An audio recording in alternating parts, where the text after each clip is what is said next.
Good morning, champions. My name is Shawn, and I'm coming to you live from the safe, isolated confines of Codename Entertainment Streaming Room in beautiful Victoria, British Columbia. With me today and for the future is my forever best friend, Lee. Hello, forever best friend Ooh, Shawn. hello. Shout out as well to Sasha, who's going to be co-producing and moderating the stream for us, and welcome. Uh, Sorry about the confusion earlier on today. Somebody decided to push the stream notification in game notice half an hour too early, so so sorry about that. Well, that just means people have been sitting here waiting. People are Yeah. just sitting here waiting in anticipation. It's wonderful. Yeah. Well, thank you all. So I might Thank as well you for just waiting. start then. Yeah, jump right into it, buddy. How's everyone doing today? Oh, great from Brazil. Ooh. Oh, you thought of me while making pancakes. Thank you. I'm gonna try and pronounce that name. But it's Vitor Derajor. Vitor Derajor. Yeah. Thank you for thinking of me while making pancakes. Hopefully, you're thinking of Lee though, as well, not just me and Lee. Yeah. Yeah. But honestly, I understand thinking of Shawn making pancakes. That's all I do now. I am the face here, right? So. I am the arm of Griddle Champions. Yeah. Yeah, Michael. Yeah, Lee just right out of the gate in the first 15 seconds. Gotta get these pancakes rolling, boys and girls, and anyone else. Yeah, it was 30 minutes, 15 seconds. Sorry. I will. You can go hashtag blame Clive. CP pushed that a little bit too early. So,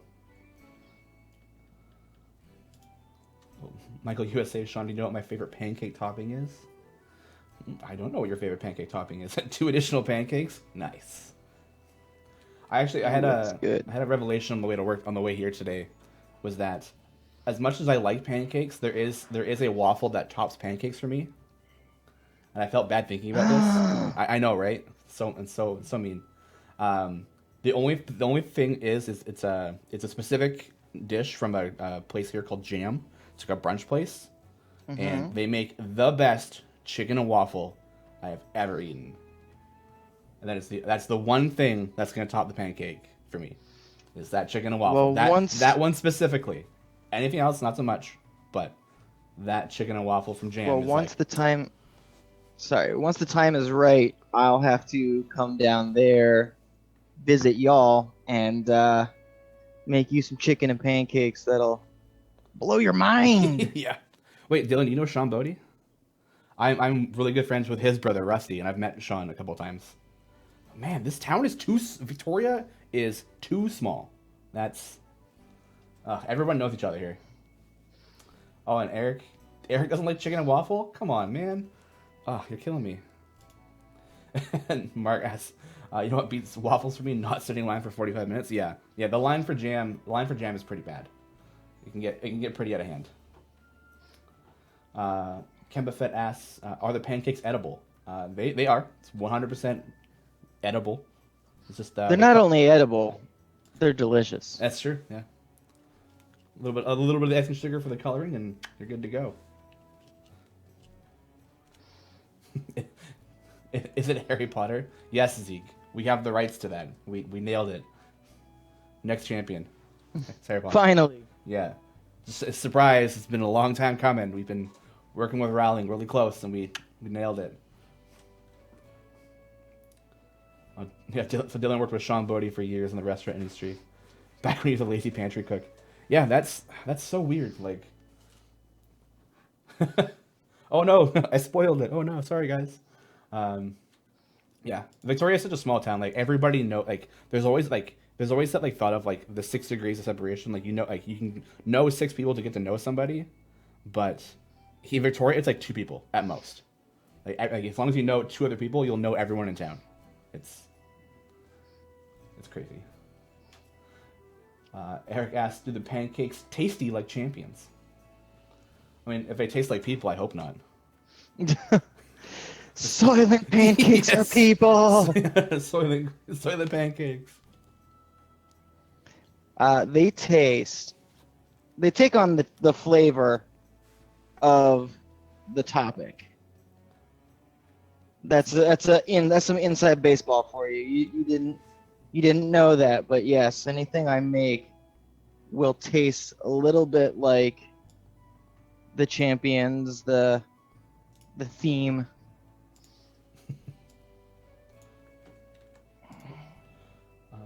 So Sebrick asks, which champion pancake tastes the best? Ooh, that's a... I'm gonna go with Naily, who I made last week, I believe. Oh.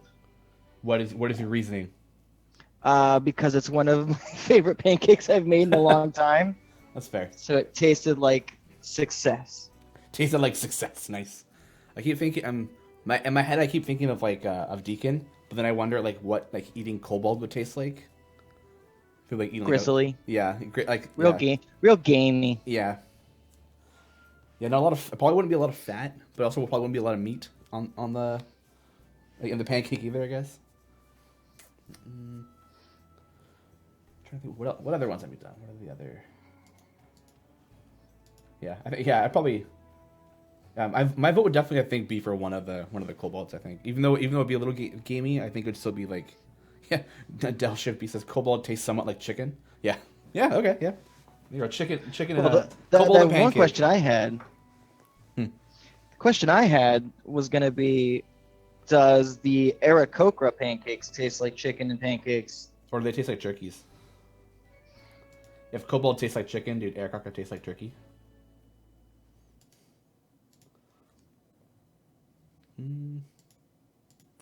Yeah, I'd imagine it'd be like might be like a little bit of chicken. Aarakocra tastes more like beef. That's weird. Hey man, it's a fantasy world. It can taste like whatever it wants true. to. Yeah. What about goblin pancakes? I think those just be like. I think goblin pancakes wouldn't taste very good. They have a weird like, I almost think like acrid like smell and taste to them, like almost like garbage. You know what? It's another one of those like fantasy worlds will surprise you. It tastes like lavender. It tastes like lavender, yeah. Goblin pancakes taste like lavender, yeah. So, check your preconceived notions at the door. That's true. I am wrong for my preconceived notions. Michael USA asks, Shawn, how's your ticket love these days? Are you past the 1.00 fever? Yeah, we're getting there. We're getting there, man. It's slowed down, which is nice. So I'm steadily working through. I think my last check, I think this morning, I'm sitting around the 80 mark, which is much better compared to the 140, 160 I was having the past 2 weeks. So I keep bringing it down. A couple more tickets come in. But it's on a steady decline. We're getting there. We're almost there. Eric asked, would a young kobold taste better than an 11-day-old kobold? Well, you gotta let them age a little bit, right? It's gotta have like that nice age flavor. For sure. Yeah, and especially when they're tenderized as well as spurt. Yeah. So. Oh yeah, spurt would be delicious. Yeah. That fire giant was like put a finger through the spurt afterwards. Like, that was good. Spurt Pyard. Spurt Pyard. Zeke 640 asks, what would Githzerai taste like? Probably out of this world. But this guy. Hey man, if Mars can make bad jokes, I can make bad jokes. Lucas Galbani asks, what would a Tarrasque taste like? Ooh. That meat would be... That you try to eat it, but your teeth would just bounce off it, and you end up biting yourself every time. Yeah. There's a challenge rating to that bite. Yeah. Davey hashtag looking for something to throw at you now. That means the joke went over well, so I am okay with that. I mean, whenever like the best answer to a pun is just like a ugh. Like when you hear that, you're like the pun nailed it. You want strong pun game? My friend Kelly Knox, she does like daily Star Wars puns that are so good. Oh really? Mm-hmm. Yeah, so everyone follow Kelly Knox. Is that her Twitter? Is Kelly Knox? Yeah. KNOX. Zeke 640S, do you think furball hamburgers are a thing in the Sword Coast? Ooh, I feel like that's a... I would imagine not, because, furballs are people too, man. I don't think there's a lot of places where get like your human steak, right? Like, I can't imagine like getting like what's good here. Oh, I really recommend the Doug. Get the Doug. The Doug with the side of Lee, and you'll be just out of this world. Is that free range? is that a free range, Shawn? all of our Shawns and Lees are furball fed. Triple A. Eric asks, what would a vampire taste like? Probably it's like a blood. I want to say blood sausage, but I think that's like too easy. It'd be irony, yeah. I just think there's a lot of iron. Yeah. Also, irony. Like ironic? Yeah, I got you. No, I know. It's like I feel like the best jokes have to be explained. Yeah. Otherwise, how are people gonna get it? Yeah. Vampires taste like steak. Good one. Is that mean Josepherd? That's good. It was so funny. I'm coughing over here. Yeah.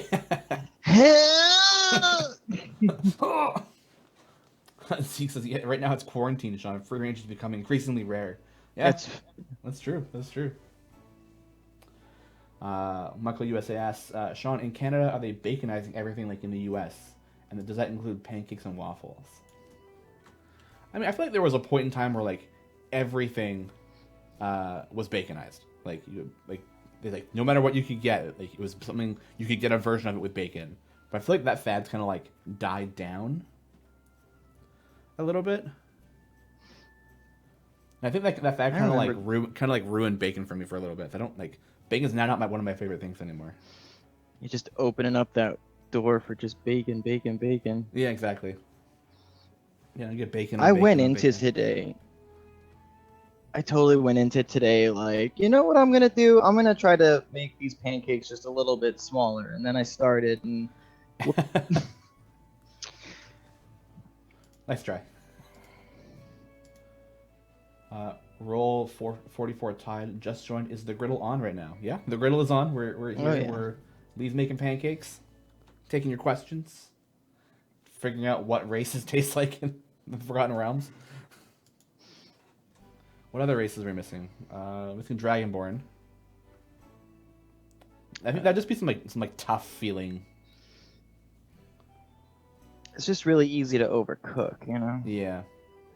Yeah, it's the one thing that would burn like really quickly. What other races are we missing here? Big Goblin, humans, vampires, the Trask. A little bit of Lich. If you could like make a Lich into a pancake. Ooh, Lich, please. Yeah. Like I haven't made a Lich into a pancake. Yeah. How would a Lich taste? Probably I imagine dusty. Like it wouldn't be like you bite it and it got really like dry mouth right afterwards. Mm-hmm. Kind of weird. For sure. Yeah. For sure. Yeah, very ashy. Yeah, death one. Sibrick asks, would a D&D Dragonborn or a Skyrim Dragonborn taste better in pancake form? Like, which one's better? Probably D&D, just for the fact that you don't have to like say some like crazy phrase just to make it. Yeah. Yeah, but a Skyrim Dragonborn is still like human with this like dragon blood. Yeah, I think the I hate to say like I think that the D&D Dragonborn would taste better because it's just eating human just weird. I mean, have you tried it? It's just one of those don't knock it till you tried it situations. Yeah.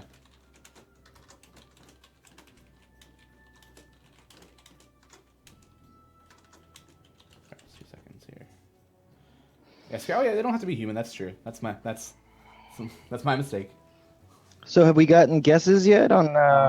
There was a bunch in the beginning, and I think they picked it up really quickly. Wow. Yeah, a lot of Zorbu questions, a lot of Zorbu guesses, and that's really been about it. Look, I can neither confirm nor deny. Yeah. But what would Zorbu taste like if that's what this was? Well, it'd be a gnome. Yeah. Was it a gnome? I think it's a gnome or halfling. I just always forget. See, yeah, if you a gnome or halfling, guys, I forget. I think he's a gnome. What would gnome taste like? I just feel like it would be like short pork. Yeah, he's a gnome. Okay, cool. He tastes like grizzled old man or a racist angry gnome. Yeah, that fits really well with him. See, I have a weird thing with gnomes. Is when I was younger, there was a TV show that was definitely. I mean, really younger, like Nickelodeon for kids Junior, Nick Kid Junior, whatever. Oh yeah. And it was David the Gnome, and it was the first time I ever was able to go. I don't like this show. Like, it was my first time like having an opinion about what I was watching and just thinking, I don't like this. Huh. And yet I still watched it. Yeah. And you're a kid at that point, right? Yeah. So. But to this day, David the Gnome freaks me out.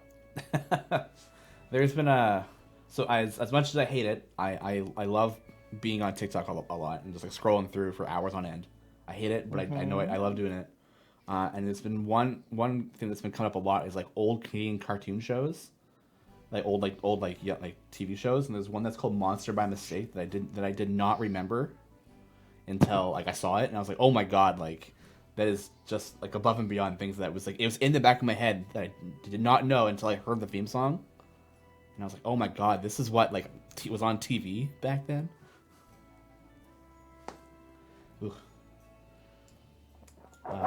Orca Leader asks, how would turtles taste? It probably just tastes like turtle. I think that's an easy one. Tonight I dine on turtle soup. Yeah.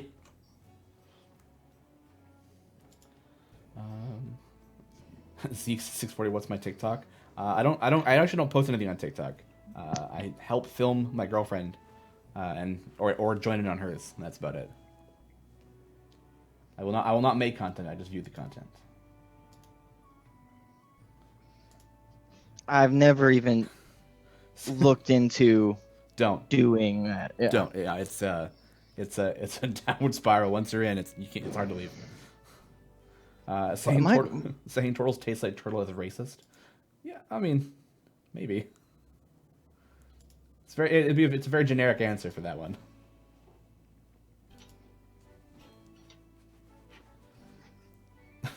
Michael USA asks, Shawn, could you have Lee emulate Gordon Ramsay for 5 minutes? Gordon critiquing the pancake art. We had what was it last week? Last week was what's his name? Oh, Bob Ross. That's Bob Ross. Yeah. Okay. The size of your pancake's too large, you donkey. Just grab 2 pancakes and put them beside your head. What are you? I'm pancake sandwich. Pancake sandwich. Yeah. Gordon Ramsay shows are like hilarious. Like his like the personality between like MasterChef like adults and then like MasterChef children is always like so crazy. He's like an adult makes a mistake. He's like, "You're an idiot," and just like loses it. And the kid makes a mistake. It's like, "Oh, you're doing great, kid. Don't worry about it. Keep it up." Well, which I think is the right way to go about it. I think that's a little bit more the Hell's Kitchen thing. Like when you're working in a line. Oh yeah. Because even on MasterChef, it wasn't, you know. Yeah, he wasn't the angriest on there. Yeah. Yeah, I mean, yeah, like being in the kitchen definitely adds a bit of flair. All right, so I'm gonna flip this. I am gonna need to assist it since I made it griddle size champions. Yeah, I will help. Yeah, I don't know. I'll try and like. Just give me your encouragement. I will like block it from falling over this way. Yeah. I believe. Ready? Yeah, you got it. Easy flip. Hey, it's Zorbu. There's no one guessed it. Haha, we got you this time, guys. So this the time. Old Zorbu. The old Zorbu trick. Davey asks, "Nice flip." Drake says, "Nice." Eric says, "Wow, that's really impressive." Sarah, thank you for that. Don't forget to take a picture. Thank you. Yeah, we don't want to forget the last time. Oh. Yeah, Zerbu did turn out really well. Yeah, Baby ILG says, wow, that turned out well. Give me details. I thought it was going to be MILF. Thank you. Oh, good old poggers in chat. There we go. So this what we're going to do too is I'm going to go a little bit. So this time, Zorbu, we're buffing the Seething Hatred by 200%. So not just a flat damage buff. We are buffing Seething Hatred by 200% for this weekend. So what is that going to do? Like, what is Seething Hatred? So I believe that one. Let me just double check. I believe that's the one with for his, because the way Zorbu works is he gets stacks based on certain enemy types because he hates everything. Yeah, he hates specific groups of enemies. Like he hates humanoids, beasts, undead, and drow. So the more you kill, the better he gets for killing them, or just a flat damage boost towards things. Yeah, so Seething Hatred increases his damage of Zorbu by 10% of his aggregate lifelong enemies buff. So that's just gonna buff that an extra 200%. So that's just gonna make Zorbu deep runs this weekend are gonna be really good, especially with the other champions we have coming up. So yeah, it's gonna be good. Rathanosk asks, how hot do you keep your griddle? Right now, I have it. Usually, when I'm cooking something that I want to be done almost right after I finished making it, so that we're not sitting here waiting for too long. Mm-hmm. I will do between 200 and 250 degrees. I do have it a little bit closer to the 200 mark because I wanted to just really be able to make sure that, you know, I'm not burning anything if I take a little bit of time to actually Lee, really before get the champion. Yeah, so before you start this one, your camera's auto-focusing quite a bit. Did you get that turned back on?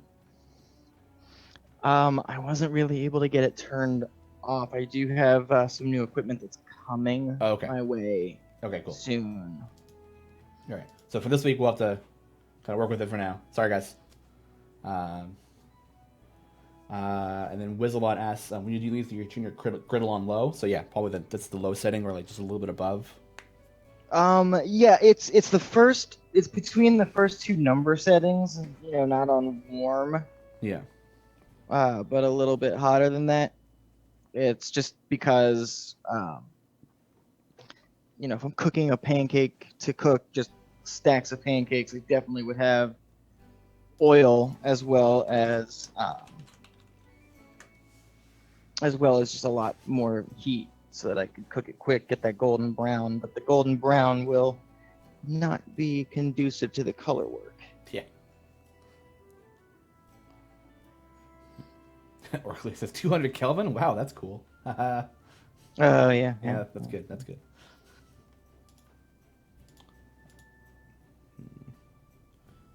Oh, already a quick guess on Donar or Birdsong. Ooh. Man, you guys guessed quick. Like Dylan's secret code last week, man, you guys like blew it out of the water once he went. The moment he gave you a hint, it was like 5 minutes, like not even. You guys just killed it. Or you throw out hints for the codes? Yeah, well, like we have on our Thursday show, we have they have hidden codes, and they usually like they'll give like a quick a quick hint during the stream, and then they'll just kind of leave it at that. And then Dylan gave it at the end of the stream within like 5 minutes. They're like, "Wow, they got it." So, yeah. ZZATL said, "Yeah, we're nerds, bro. Yeah, you're all really good at it too."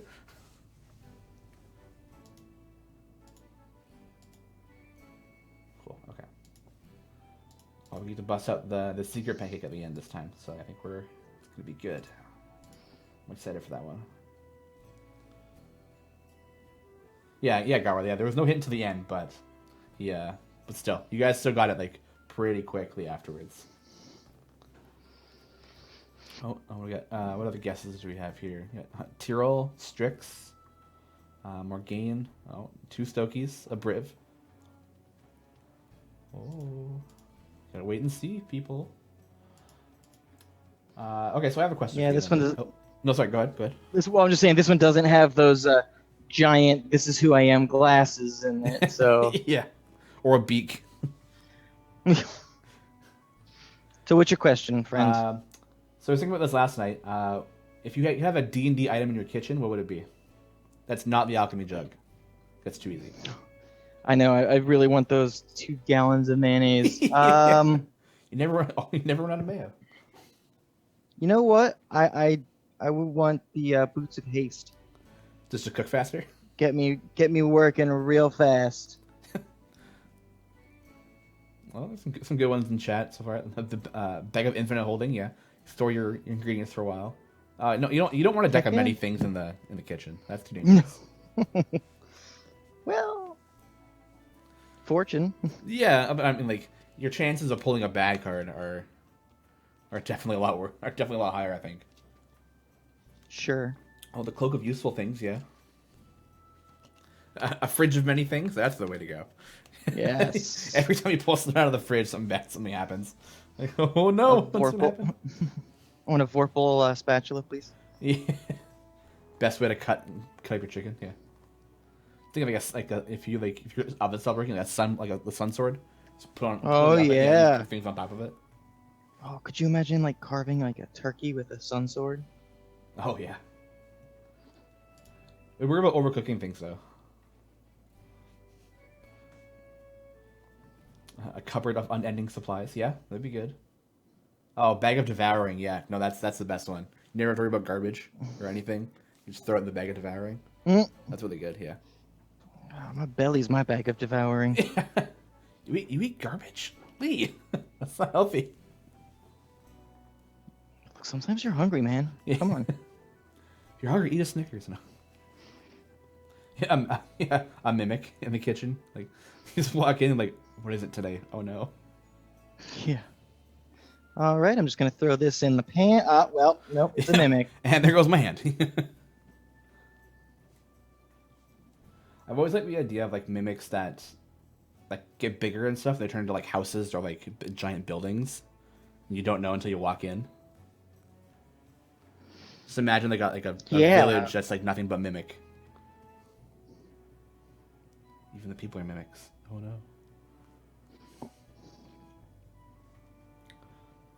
A bag of portal, go into the bag here and come out wherever I want. Yeah, that'd be useful just in life. But I mean specifically for the kitchen. Yeah, I think my favorite so far is the bag of devouring. Yeah. Yeah. Mitsumo's their son wants a fridge of holding. Yeah, a fridge of holding. Yeah, that'd be good. Speaking of, I need to get a new fridge. My fridge is small and breaking. So. Oh no. Yeah, not good for a quarantine, but fridges are expensive. Yes. Yeah. Dave Yasek, if that's Delina, I'm gonna cry. Aw. A couple Ayla guesses. Huberd's handy fridge, yeah. Zeke says, I totally plan to be that evil DM who throws potion mimics and treasure props. Oh, come on. Potion mimics? That just sounds mean. Sebrick asks, when do we get pancake skins in game? Ooh. Just like I just imagine like a pancake version that just kind of like shifts back and forth like it's walking. like a la like Paper Mario kind of thing. Ooh, yeah. Yeah. Frankie Liga asks, where do you get that pancake equipment? What kind of griddle is that, and at what setting? 3-tier question. So, the griddle that I'm currently using is just a standard, like a standard electric griddle that does not have any super special properties. Although I am waiting. I mean, nail being what it is going to make it a bit more of a challenge. But Pancakes, the company that I am an artist for, we actually developed a griddle that is specifically designed for pancake art. And it's got a heating element that really adheres to, it coils in, so it really has the effect of not having cool spots. So you're not worrying about, okay, I need this part to cook, but while that's happening, this part might burn, because that is the forever juggling act that you have to do, is making sure that things cook together evenly without. That's a part of why I have it on a lower heat. So that's really cool, and then it's just a lot easier to control our heating element. Like just the knob has a lot more options as to what you can do and what you can achieve really well. I guess even the heating spread is probably the best case. You don't want one specific spot heating up too fast, right? Yeah, well, because with this one, it's a square, so it's a little cooler here and then at the edges, which is a hard thing to juggle sometimes. Follow-up question. Do you have a link for that griddle that's developed? Or is that like a Pancakes only?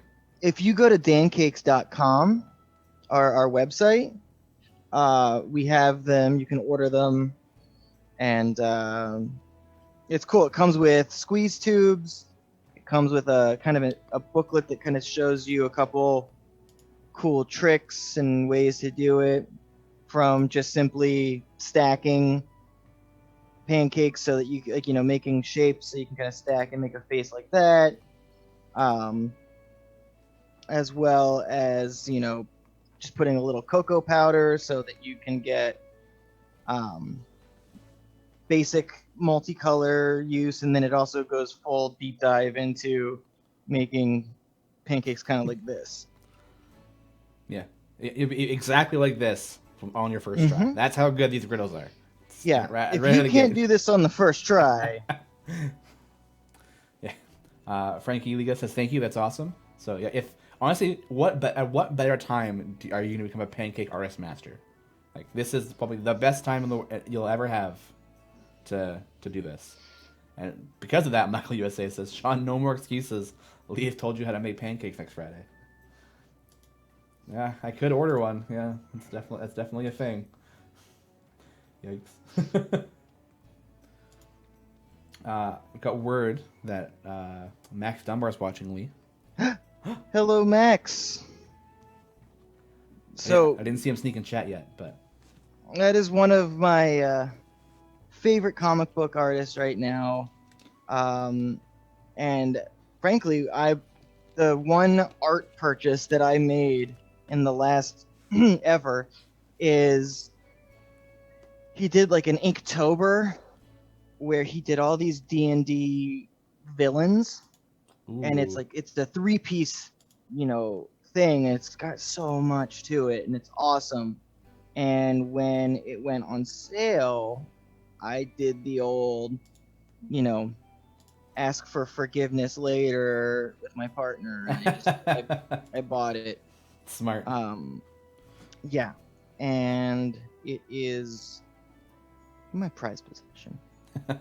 Well, there he just popped in the chat and saying, "Hey, this is awesome." Hi, Max. Thanks, Max. When's your next visit to the office? My next visit? Well, Max came by a couple months ago. Yeah, pre-quarantine. Way to bury the lead. Oh, yeah. Oh, that's awesome. Yeah. And soon, I hope. Just saw Cardinal announced. Looks amazing. I'm so excited. Let's see what other questions we got here. Sebrick asks, could you carve a frozen turkey with the sun sword and it be cooked by the time you're done? I would think so. I'd be worried about overcooking it. Well, I think do you run into that kind of when people fry turkeys and it causes explosions because it's not thawed enough? Yeah. Would you run into that issue? I wouldn't think so. Because I think it's it's not being thawed enough. It's that freeze that. Yeah. Although it's also the way that the oil and the water interact with each other too, right? And yeah, I guess. With the sword, there's no oil involved unless you've oiled your sword first. The sun fryer. Yeah, the sun fryer. Yeah, I have always wanted to try a deep fried turkey. I thought first. Yeah. Oh yeah, totally. I think it'd be really, really good, but I also don't have the space to do that kind of thing. Condo living is not good for that. My dad and I, we called it our first and last annual turducken because we made a turducken one year, Ooh. and it was so good, but it also took 13 hours Wow. of prep and cook because we had to debone all the birds, we had to do all these things. We made two different kinds of stuffing. It was fun to do, but it was just a lot. It was a lot. Yeah. Yeah, I think I'm not the biggest fan of cooking. Like I'm a decent cook, like home cook. But there's something about like working in a kitchen with a bunch of friends, making like a big dinner, that just makes it so much better. Like my friends and I, we do like a Friendsgiving every year, in October when Thanksgiving is. What?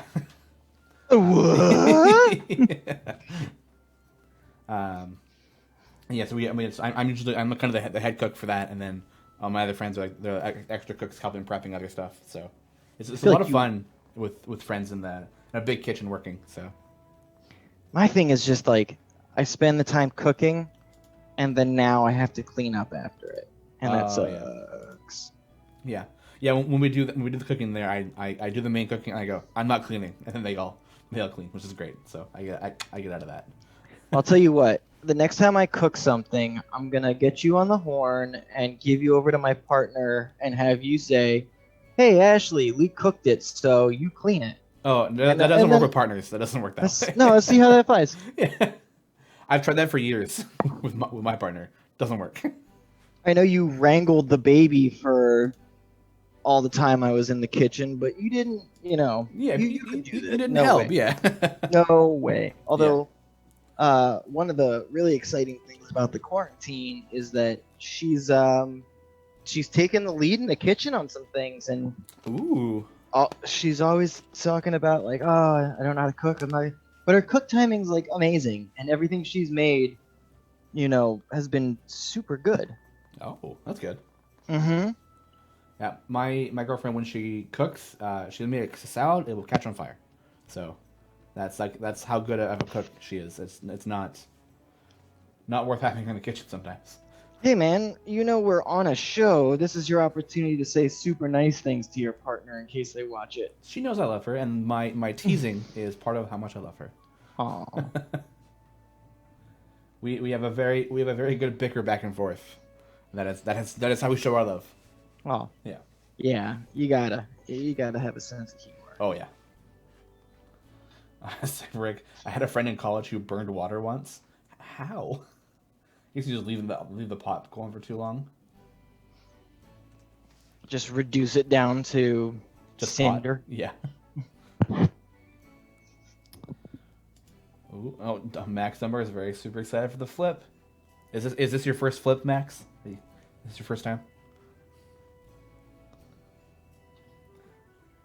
Had a roommate who set a pot of rice on fire. Like, ooh, Max, first time he's here. Gotta make it good. It's all on you, Lee. Yeah, shaking hands. Oh no. Oh god. The pressure. Yeah.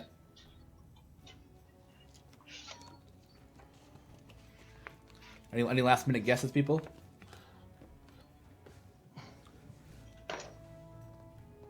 Saw a lot of Stokies in chat. Oh, the question mark. Now there's just a lot of like, it is Stokey. Woo, woo, woo. Pew, pew, pew. Yeah. Deep fried pancake batter. Ooh. Oh. And Max Summer goes, whoa. That's really good. I like the coloring in the hair is really nice. Thank you. Yeah. Yeah, sometimes that's one of the things that can be a really interesting challenge is, especially like if you're like with this, I have a heads up as to who I'm going to be making. Yeah. So when I'm mixing my batter, I am making colors to accommodate the champions. Yeah. But when you're working just an event where it is people coming up and either pulling up a picture on their phone or something to look for online, you can't really mix 3 shades of every single color. So you do a pretty basic wide spectrum of the old Roy G. Biv. Yeah. And when you do that, you have sometimes where you need to do some shading, and you have to be creative with the color work. You know, if I'm gonna do an accent line to a green, I don't have a different shade of green, so I have to decide what effect I want to hit. Do I want to use a brown or a yellow, or and so you can get some really interesting results from just kind of a silly idea. All right, next. So the champion I just made, what's her buff? So she is just a flat 200% gold buff this time. Ooh. So still really good. That will help with her golden palm, which gets extra gold depending on her stacks on somebody. So it's really good for pushing still. It's gonna be great. A lot of people are saying, yeah, Dave S is very nice on the Stokey. Wizlet's Dang Son. HP Dave Devout says nice. Max Dunbar says that exceeded all my expectations. There you go. All right, so who's our first guest? What do we got? Yeah, what do we got here, guys? Wesu says, holy smokes, that flip took me by surprise. Ooh. Yeah, that's the thing that's exciting about with pancake art is it's actually, it's really fun to watch it being made, for sure. Mm-hmm. And when you're watching it be made, it makes the flip even more, you know what I'm going to say, impressive? Yeah, no, I agreed. So you see all of the back and like the bubbling. So you kind of like, and like when it's bubbling, it's kind of hard to tell what it is at that point. But then the flip like changes everything. Or even if you do guess like what the champion is and what's going to be coming, the degree in which it is, achieved is something that you just kind of don't see coming as much. Like you can say, like, oh yeah, that's this person. However, the shading and stuff really comes through after the fact, and that's kind of really fun. Yeah. A couple guesses. The first guess was it's Dylan. That's his mustache, but it was just the little black part. Guesses are Kroll, Korth, Black Pudding, Pikachu. Pikachu was last week. Jamila, Deacon. Deacon was 2 weeks ago? And Jamila was 2 weeks ago. Yeah, as well. Spurt, and then Birdsongs, and that's Scooby-Doo. Yeah, then it's just Birdsong, Spurt, Birdsong. What? And, yeah, Azaka as a tiger.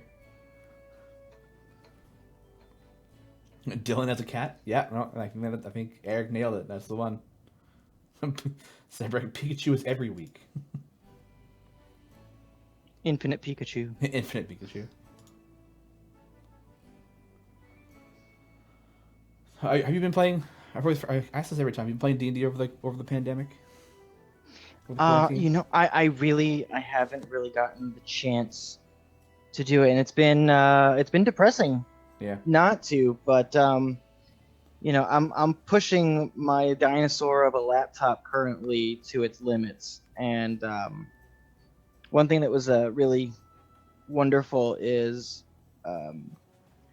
my dad and my stepmother are, they watch the show, they are super supportive, and as a early birthday present, months early. Months early, yeah. Yeah, they actually got me a new laptop. The question becomes, will it ever get here? Hopefully, yes. Yeah.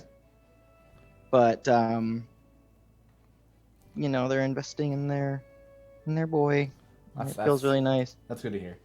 Yeah, so hopefully I'll have a little bit better setup to run the streams and get a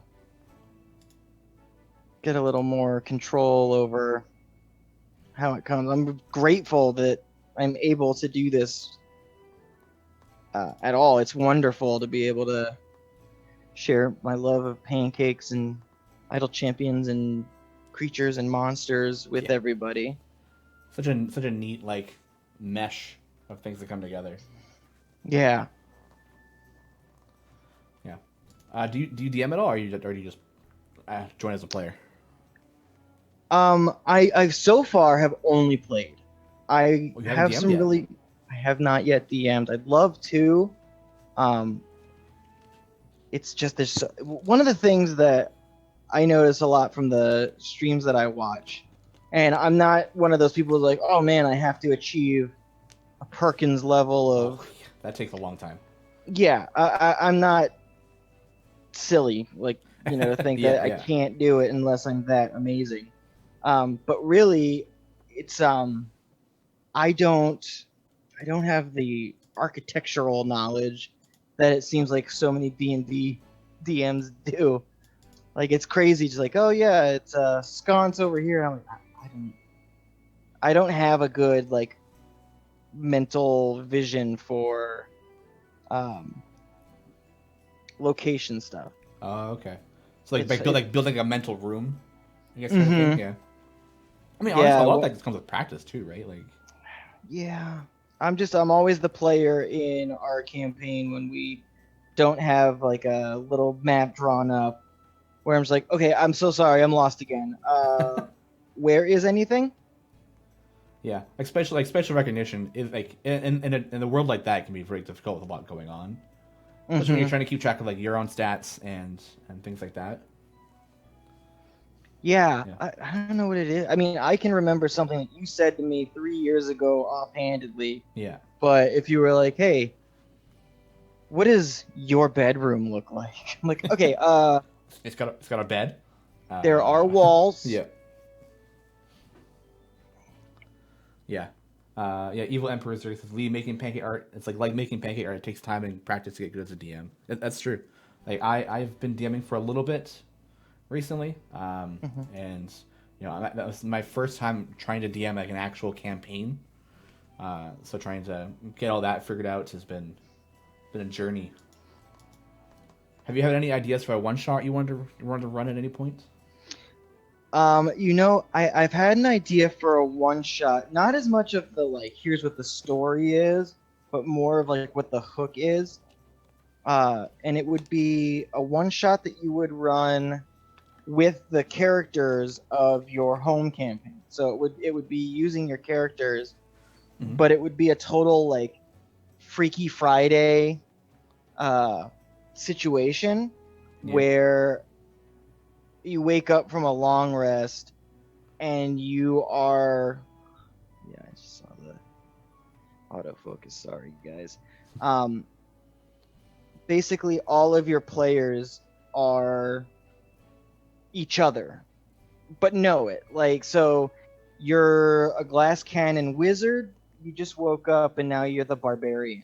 So it's like it'd be really fun for a very like role play heavy group because you've kind of got that like a barbarian who just discovered that they have magic at their disposal.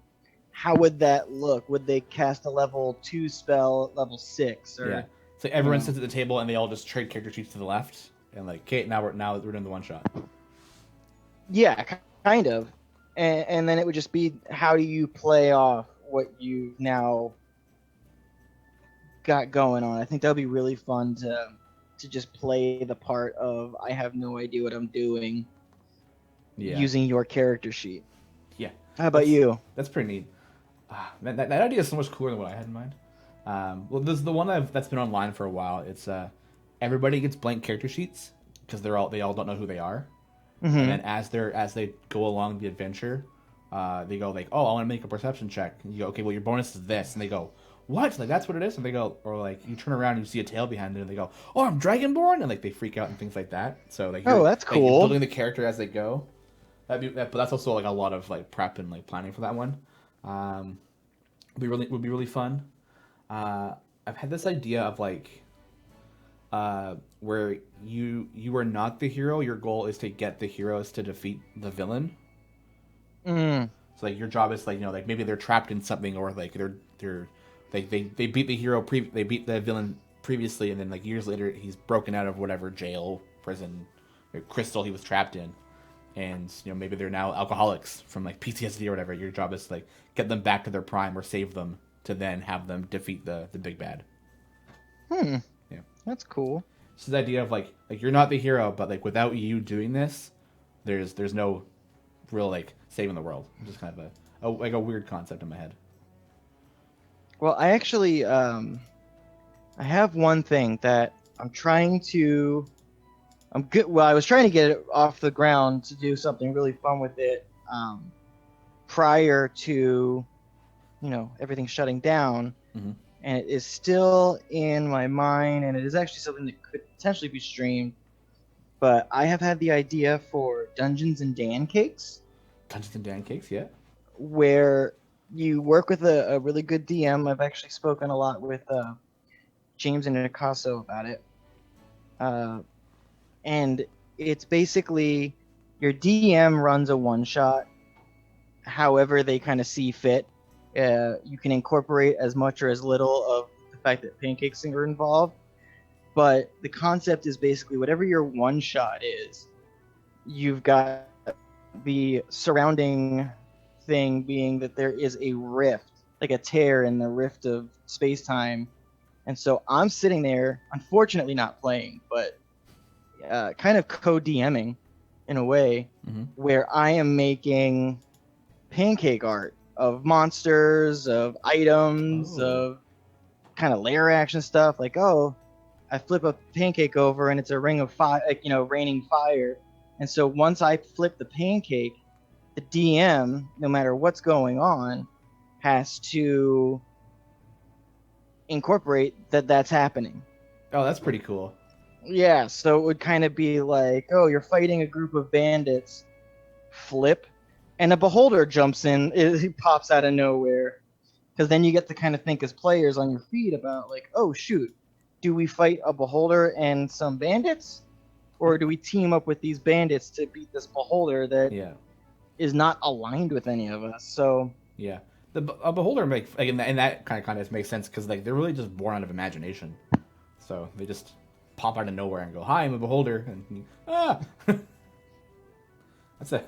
Yeah, just imagine like a surprise, like walking through a forest and like, "Oh look, bandits!" And then pop right behind them, big pancake beholder.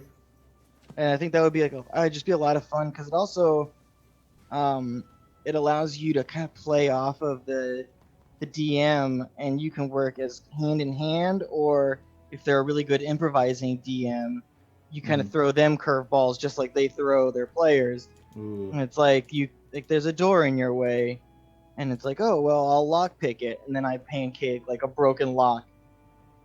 And so now it's like, okay, well, it is still locked, but you can't pick it now.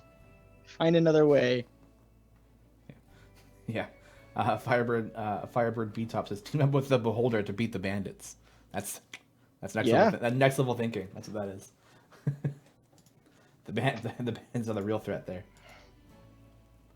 Rat Chat asks, how long did it take you to learn the pancake art? I mean, with pancake art, the learning how to do it is not what takes the time. I learned how to do it when I first looked online and said, ooh, that looks fun. And then I got coffee filters and pancake batter that I had left over, and I just started doing a piping bag with the batter and just started drawing stuff. And it was just awful, because I didn't know what I was doing, and it wasn't like I was achieving artful masterpieces. However, I was having so much fun, so I just kind of kept working at it. And that's the thing, is people think pancake art is this super hard thing because I am someone who has practiced. Yeah. I've been doing this for over 5 years, and even still there's so many things that I'll look at like, okay, I mean, I could work on this a little better, I need to work on this is a thing I need to focus on, all that kind of stuff. So I've still got a long way to go. As I don't think anyone who does a skill and art or anything goes, I'm perfect, I don't need to improve anything. Like, I have achieved the maximum, because then it probably doesn't even become fun anymore. Yeah. Well, they always say it's like the whole 10,000 hours to master something. Right? Yeah. So however long that is, right? It's a lot of streams. Yes, I definitely recommend if you're gonna go into pancake art, you need to stream the entire process. Otherwise, it doesn't work. Exactly. You get bonus XP on stream. Yeah. Right, especially right in the mornings. You get that. You can combine it with the well-rested buff, and you're all good to go. Sebrick asks, "Do you consider yourself food motivated?" A food motivate? What? Yeah, because you do a food motivator. Yeah, you food motivated. Like, do you do pancake art because it's based on food? I think I originally was able to approach it because I'm also a professional cook. Yeah. So I definitely connected with it more in that way. But I think what kept me here is definitely more of the art and the fact that I am a classic overthinker. So if I'm drawing, I am drawing, a face, and I'm taking so much time because I don't think this is right, and I don't like this, and this is wrong, and this is wrong. And I think until it just isn't fun anymore. But with pancake art, especially because I'm cooking it while I'm making it, I have that mentality of I have to turn my brain off and just kind of let instincts ride, or I'm going to burn everything. So I sort of am able to just turn off the thinker, and that's helpful for me because I can think myself into a corner real easily, and I get to just turn that off, and it's very peaceful. And what's really nice about pancake art too is if you make a mistake, you've still got a delicious pancake. We have a saying of mistakes are delicious, so it doesn't hurt me too bad to be like, oh man, this isn't perfect. Like, you know what though? Give me some syrup and it's perfect as a pancake. Yeah. Which makes sense with the code. Give me syrup. Give me syrup. Yeah, give me syrup. When we have like a little countdown before you go into the stream, and when the countdown ends, it pops up with like a message. My message this week was Lee, we're out of syrup, just to kind of tie in with the give me syrup. Man, that's a boy. Talk about a thing you don't want to. That's like going into a battle and you have not prepared the right spells. Yeah, I'm all searching spells, not battle ones. Y'all ready for some pancakes? Ooh. Yeah. Where's the syrup? Oh boy. Yeah. Oh, we don't use syrup here. What? You guys ready for the flip? Oh, we're ready for the flip. Wonder who it is. Ooh. Oh, it's Birdsong.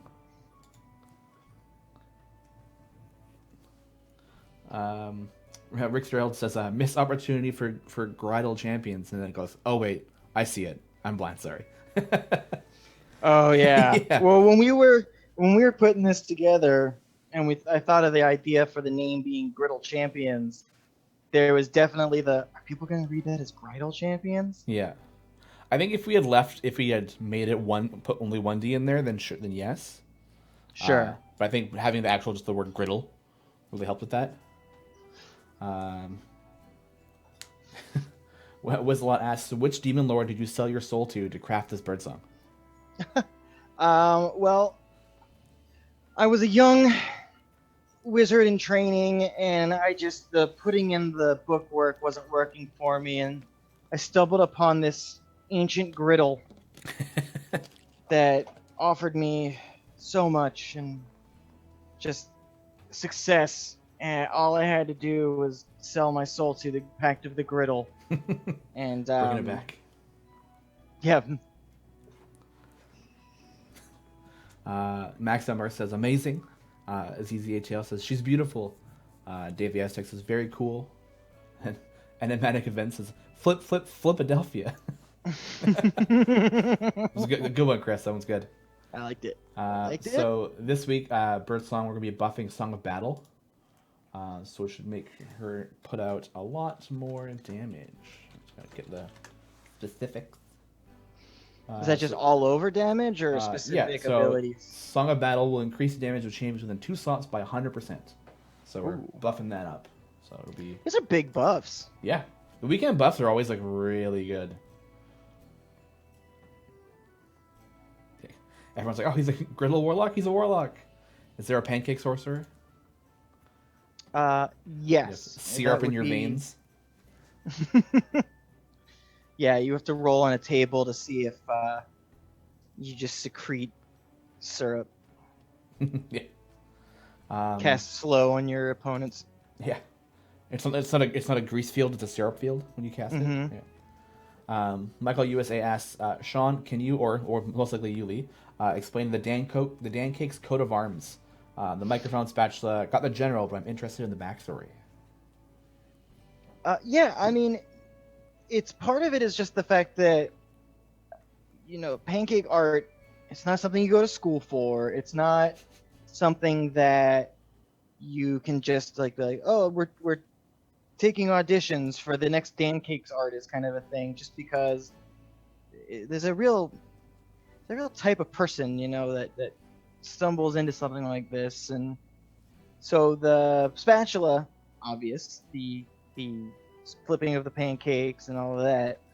But the microphone is, a lot of it is just that we're all, it's just about the personality. We're performance artists, we're entertainers, and we love people, and we love what we do. So the microphone is, it's the bard nature that we have to do this for people, in front of people. I don't just, a lot of times I'm not just sitting in my apartment making pancakes and just drawing. I'm also, when we're able to, we're traveling, we're working events, we got people. That's one of the things that's crazy about it too, is here I know what I'm gonna make, but when I work an event, it's something where it's just like I have whatever the person coming up to me asks me for is what I'm gonna make.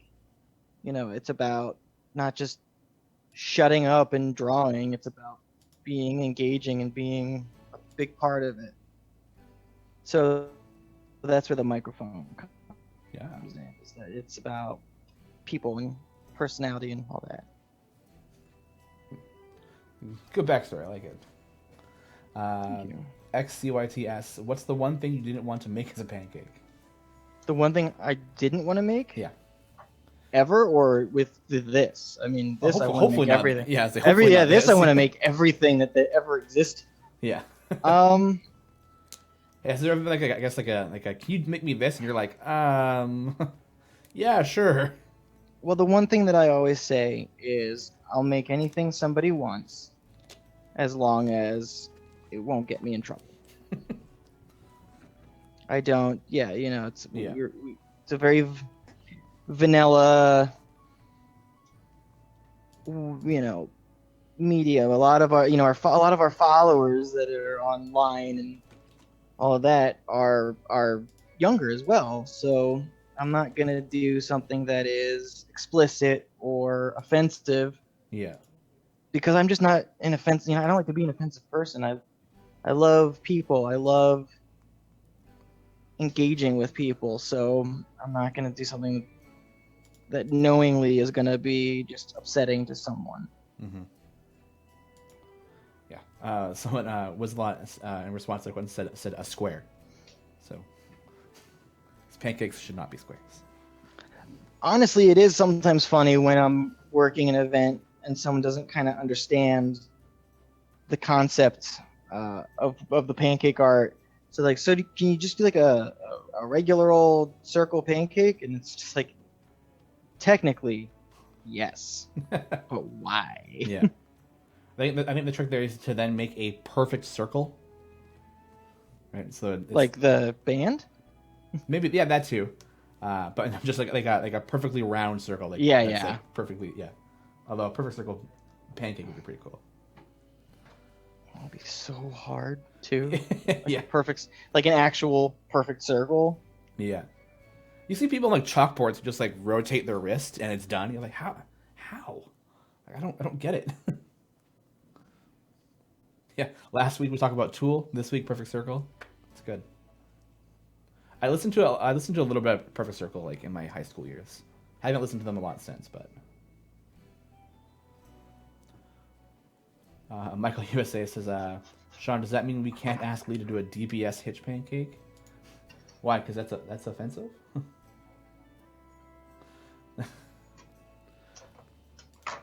Yeah, I would happily do a hitch pancake. Yeah. Well, they in the update we did on the 25th of March, we changed Hitch. He used to be DPS, but now he's not. So there's been a little bit of a blur in the community because people think but we changed some of the way his stuff works.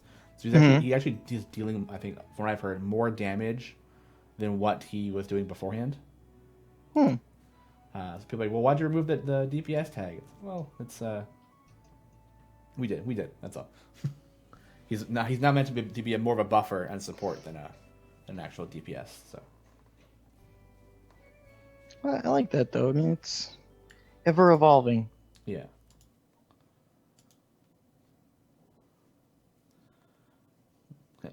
Tool is I think yes. Last week we talked about Tool a lot. Orca says Tool is better than a perfect circle. Do you agree with that statement?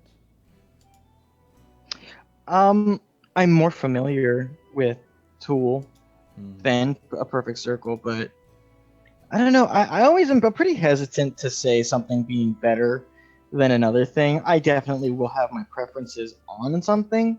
Yeah. But I mean, everyone's got their own, and I know that's just being way too like, hey, everyone's got their own place and this and that, but yeah. But it just is, because something can be perfect for someone else, and so I'm not gonna sit here and say like, well, the thing I like is so much better than the thing you like because I like it. Because it's just.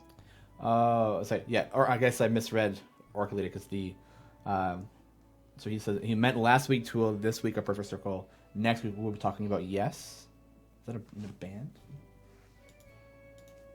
Like, Owner of a Lonely Heart, yes? I'm looking it up. Yes, Owner of a Lonely Heart, yes. That's it. I mean, I'm always down for that. I have never... this is showing my age. I've never heard of them. I feel like if you heard the song, though, you would probably be like, oh, yes. Probably, yeah. I do. My birthday's in like 3 weeks, so... Yeah, 2.5 weeks. And we're stuck in quarantine.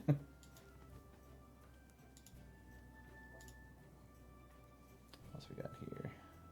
Any guesses? I will make you a pancake of Owner of a Lonely Heart. It'll just be, it'll be a pancake of all of the lyrics. Don't come to collect on that. It's a real pain in the butt. Yeah, I imagine. All of that backwards writing.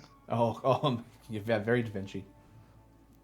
Let's see what guesses we got going on here. A couple Delina guesses, a couple of Lanya. Oh, thank you for the early birthday. I know it's a couple weeks, so you can save it to then. Oh, Lauren's in chat. Hey, Lauren. Hi, Lauren. Just finished your D&D game and ready to enjoy pancakes. Lauren Urban's so great. Yeah. Michael USA, Shawn, do Artemis and Apollo, my cats, get you dead things for my birthday. They are actually not allowed outside. They are 100% indoor cats, because we signed the contract stating they were indoor cats. Wow. Yeah, we got them from what is it called? Oh my god, like a pound, like the pound. Yeah. They were born in the pound. And then when we got them, they're like, we don't, like, because they don't want more cats there. The cats must be indoor only. So we're like, yeah, we live in a condo building, so it's kind of hard for them to go outside. So yeah, we wanted to adopt some kittens rather than getting some from like a breeder or anything like that. It's better to take them off, to put them into a nice home. Their original names were Monica and Joey from Friends. So we're like, we're going to change that name. It's kind of an interesting naming pairing. Yeah.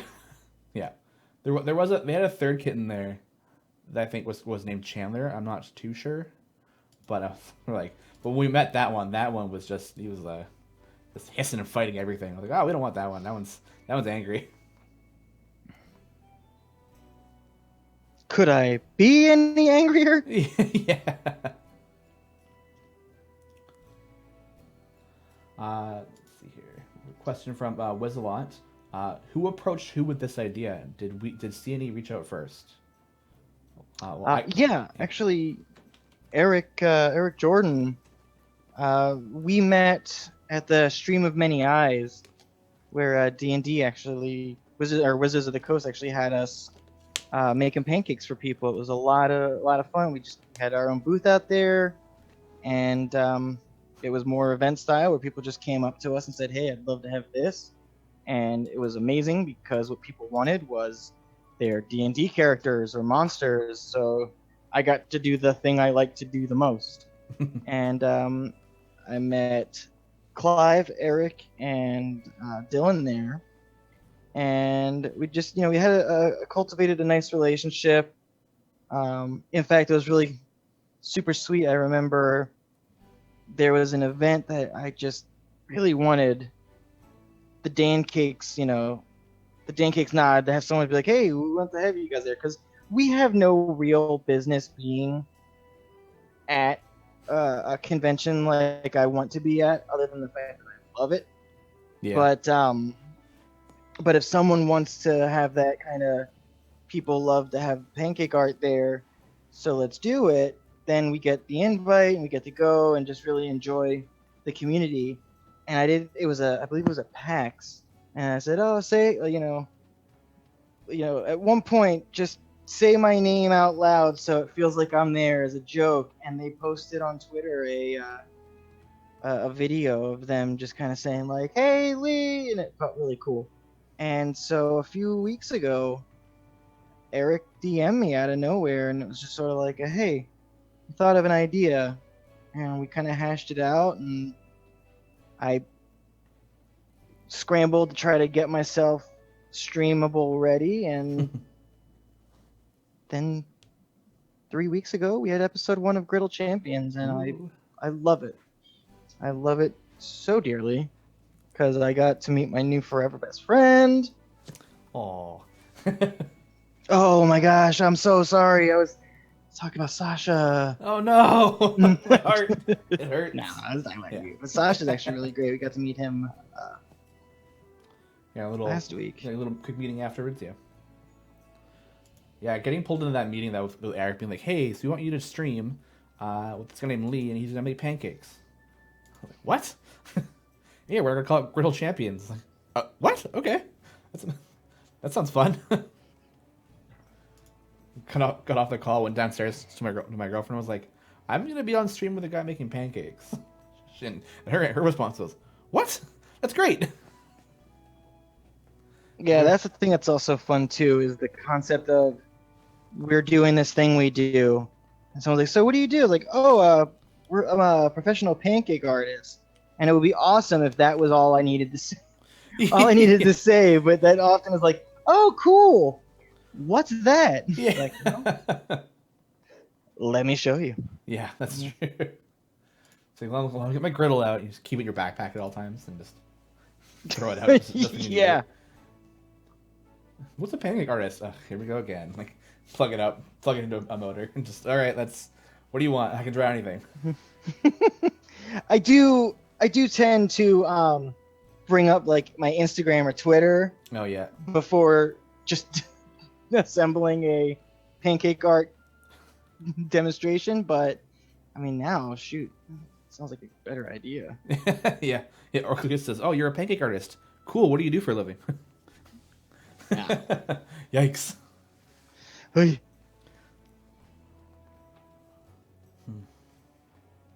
I play with my food for a living.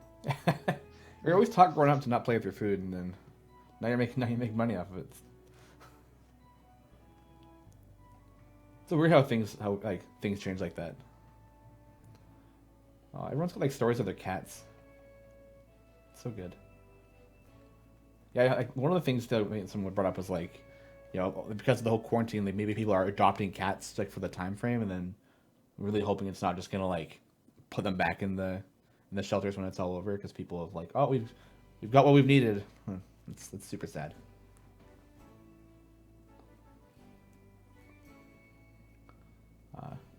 Jarnke says, I really want CD to beef up the Ravenloft aspect of the game. More Vistani interactions, Maligno, and Knight of the Black Rose. Such a rich world. Yeah, we could definitely pass it along. We have a lot of plans for things, so Chris is building and a lot of great stuff. So we're want to get a nice, big, robust game for you guys.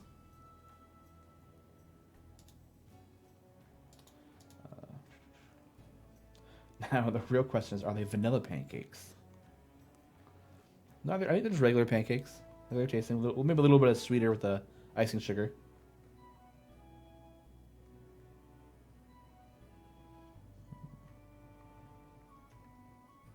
Oh, Wizlot, did you get Boo?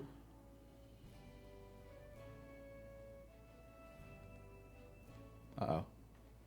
Sorry, I was on mute. Oh, okay. I was like, did the stream? Did you freeze? Like, oh no. Oh no, I've been saying the most amazing things. Award-winning, if there's an award for the Oscar, whatever the heck we do.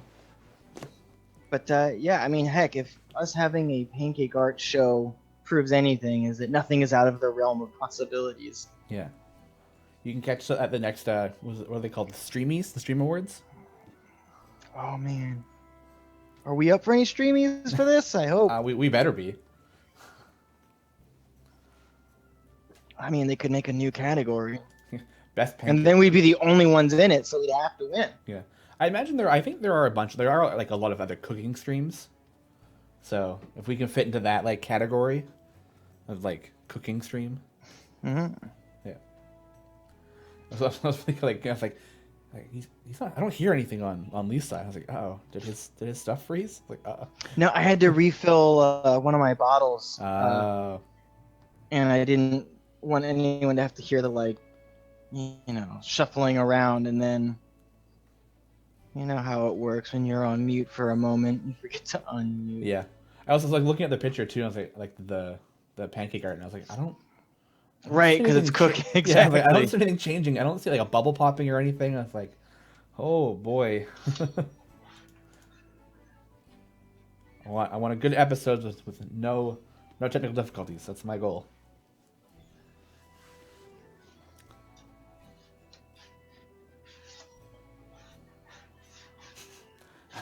Michael USA says, Shawn, have I told Lee the bad news yet? Since IL champions, familiars, and patrons are added practically daily, he, like Siphius and his boulder, will never be done with the Griddle gig. Oh, shoot. Yeah. Oh, darn. No. You're stuck here forever. Oh, no, I get to do something that I am falling deeply in love with forever. No! Yeah. I'm so sorry to trap you in this, Lee. But at least we're in it together. That's what matters the most. Yeah. It's going to be on my rider from here on in. Yeah. And Shawn. Oh, that's a different spatula. What's going on? This is my flipping spatula. You can't change things up on me like that. You gotta give me a warning. I flip all the time. You guys ready for the flip? Ready for the flip? Go, go, go, go, go. Yeah. Oh, my favorite champion. Delina. That's it. So why is she your favorite champion? It's more of a joke. Delina is hailed as one of the lowest tier DPSs in the game. Yeah, but with that sweet buff she's gonna have. But we're buffing Empowered Spell this weekend by 200%. Actually, I gotta look up what that does too, because I don't use Delina. Whenever she attacks, there's a 50% chance that her spell will burn an additional 100% damage over 6 seconds. So, give the nice damage over time stuff.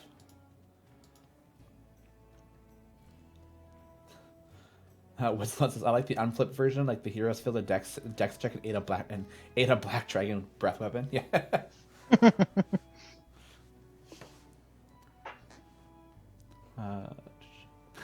Glacier says, praise of the underdog. Davey, I said, Delina, everyone's favorite champion to bench. We're sorry, Max. I feel bad for we're making fun of Delina so much. Because Max helped co-create with Jim. Co-create Delina with Jim Zub.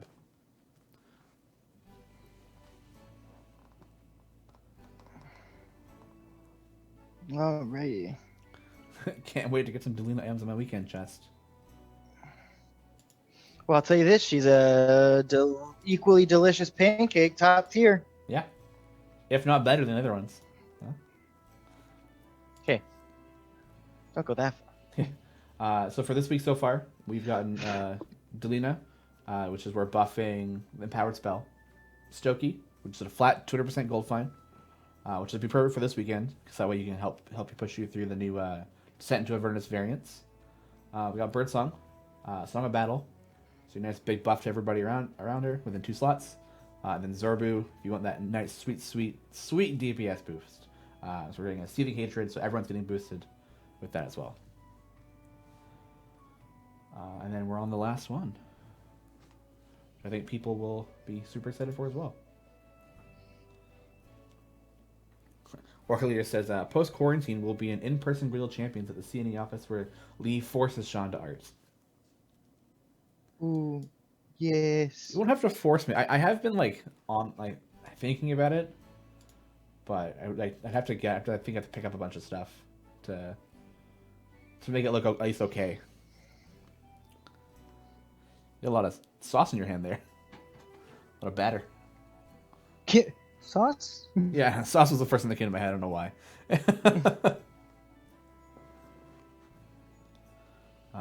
Demon Black says, so this one will likely be a tank. Oh, maybe. Who knows?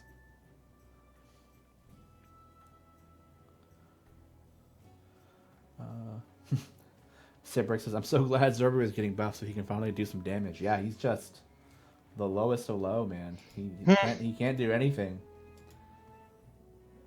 Now, you personally are a big fan of Zorbo, right? Because you're telling me all about... Oh, yeah, Zorbu's like in a tier of his own. He is the best infinitely scaling DPS we have in the game. So, whenever someone's like, I don't know what champion to pick up. I have like these DPS champions. It's like, the first thing is like, do you have Zorbu? It's like, no, okay, get Zorbu. Like the top 3, from my understanding, is Zorbu, Averin, and Krull. Because they push and they boost and they do so well that like there's not a lot that compares to the 3 of them. So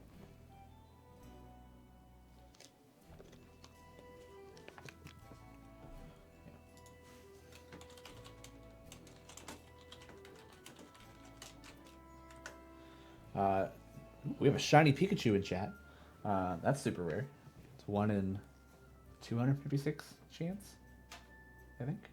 For shiny. It says, Lee, do you eat your art? Seems like a satisfying meal that would make you cry. I mean, if I'm gonna absorb their strength, it is part of the pact of the Griddle that I must, like so many Highlanders, become the only one. And so I gather my strength through them.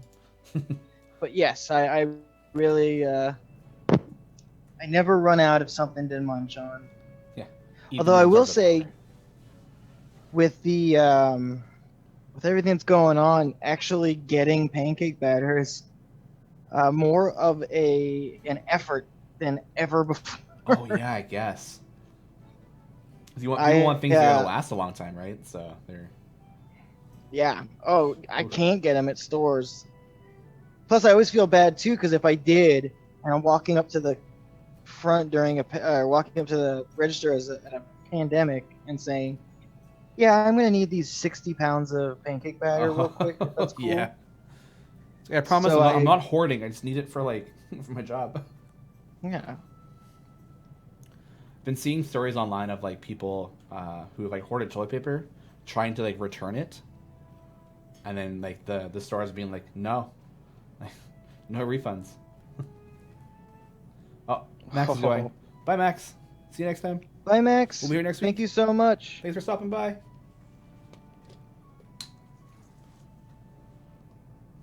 Yeah, I mean, yeah, and the big thing with the toilet paper is you're gonna use it eventually. He's gonna have it for the next couple years.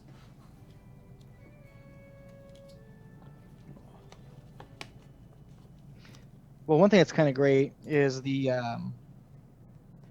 like right before we went into quarantine, my mother-in-law came into town, and she went shopping with my partner, and they just got a lot of like cleaning supply. Like we restocked on all our cleaning supplies, so that's one thing that has not been a big issue. Is like, oh shoot, we don't have sponges or detergent or things like that. So it's been really helpful to ease a little bit of that burden.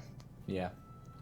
Yeah, we stocked up on a couple of things. Like I think I said this last week. We bought 2 weeks of toilet paper and just kind of been like cycling through when we drop down to 1, just to make sure that people don't like freak out and buy a bunch. Right. Yeah. Sebrick asks, do these plans include continuing Twitch drops or making that stuff externally available? For Twitch drops, it is something that we are just experimenting with. So no plans beyond experimenting for now. But next week on Tuesday, between 3 and 5 p.m. Pacific Standard Time on the Penny Arcade Twitch channel, where there'll be a drop there, and we'll be doing the Jim Green Flame stuff. So make sure to tune in then. The skin, you'll get the skin for Jim. It'll unlock Jim as well, and then you'll also get if you have that along with the click damage, you'll also get the skin for the Mage Hand familiar as well. So that'll be a Green Flame Mage Hand. So Tuesday, that is what's the date on Tuesday? The 21st, 3 to 5 p.m. Pacific Standard Time. So make sure to tune in then. Get your skins. Oh, sorry, Orcolita, 3 p.m. That's midnight. Stay up, super late. That's all. It's just a Tuesday.